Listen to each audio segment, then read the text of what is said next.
What's different about handling an 18-wheeler case? Well, it can be and usually is the severity of the impact. I mean, there's no question a 3,500-pound car versus a potentially up to 80,000-pound rig that the damages are going to be dramatically different than two Toyota Corollas colliding, okay? With that comes the forces brought to bear on the occupants, the people inside the car, which means, broken bones, herniated disc, torn ligaments, torn rotator cuffs. All of these things are much more likely to occur. That's why these companies are required to carry more insurance. You, in Texas, have a minimum limit of 30/60. Anybody traveling through the state of Texas that crosses state lines has to carry $1 million in insurance. And so, yeah, there's a lot of protection there. The protection is meant to be for the motoring public that they might injure.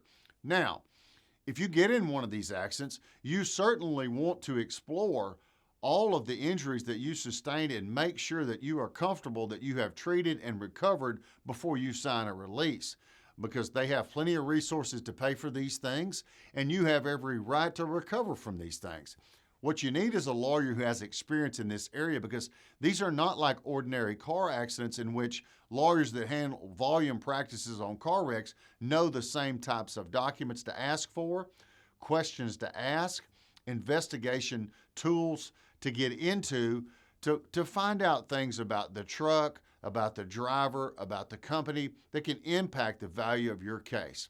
I've talked about this many times before on my website, in my podcast episodes, in my blogs, in these frequently asked questions. My demand, your presentation of a case prior to litigation with as much information as possible from a person who represented 18-wheeler companies for 20 years brings the experience to be quite a bit different than someone who has handled a few car accidents, is from out of town, who you responded to an internet ad from Houston over the internet.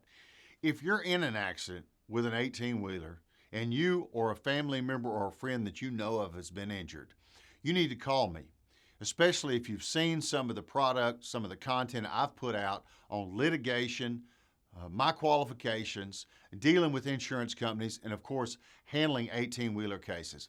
You should call me so you or your loved ones don't get hurt twice.